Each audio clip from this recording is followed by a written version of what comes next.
तुम्हारे पाप इतने बढ़ चुके हैं कि तुम्हारे मुख से राम नाम नहीं निकल रहा, इसलिए मरा मरा का जप करो।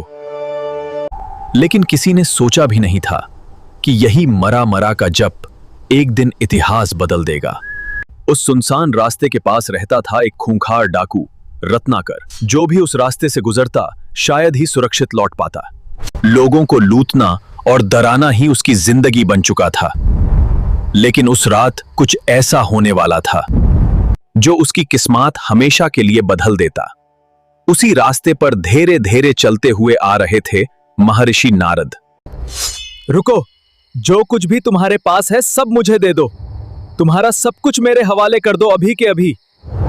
नारद के चेहरे पर जरा सा भी डर नहीं था। वे शांत खड़े रहे और मुस्कुराकर बोले, मैं तुम्हें सब दे दूंगा। लेकिन पहले मेरे एक सवाल का जवाब दो। तुम जिनके लिए ये पाप कर रहे हो, क्या तुम्हारा परिवार तुम्हारे पापों का हिस्सा बनेगा? रत्नाकर को पूरा विश्वास था कि उसका परिवार उसके पापों में जरूर भागीदार बनेगा। वो तुरंत अपने घर गया और अपने परिवार से वही सवाल पूछा, लेकिन जो जवाब मिला उसने उसकी पूरी दुनिया हिला दी। सबने साफ कह दिया, हम तुम्हारे पापों के भागीदार नहीं बनेंगे। उसी पल रत्नाकर के अंदर कुछ टूट गया। वो वापस जंगल आया और नारद के चरणों में गिर पड़ा। कृपया मुझे क्षमा करें। अगर तुम सच में बदलना चाहते हो तो भगवान राम का नाम जपो और अपने पापों को पीछे छोड़ दो। लेकिन रत्नाकर इतना बड़ा पापी बन चुका था कि उसके मुंह से राम नाम तक नहीं निकल पा रहा था। तब नारद मुस्कुराए और बोले, अगर राम नहीं बोल सकते तो मरा मरा जपो, ये नाम तुम्हें मुक्ति देगा। रत्नाकर ने आंखें बंद की और जप शुरू किया, मरा मरा मरा।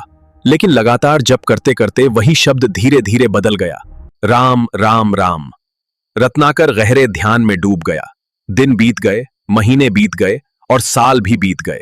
कहते हैं कि वो इतने समय तक ध्यान में बैठा रहा कि उसके शरीर के चारों ओर दीमकों का एक विशाल ढेर बन गया। सालों बाद जब वो उस ढेर से बाहर निकला तो वो डाकू रत्नाकर नहीं रहा। अब लोग उसे एक नए नाम से पुकारने लगे है।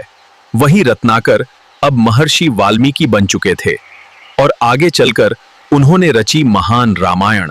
एक भयानक डाकू जो कभी जंगल में लोगों को लूटता था, वहीं आगे चलकर भारत के सबसे महान ऋषियों में से एक बन गया।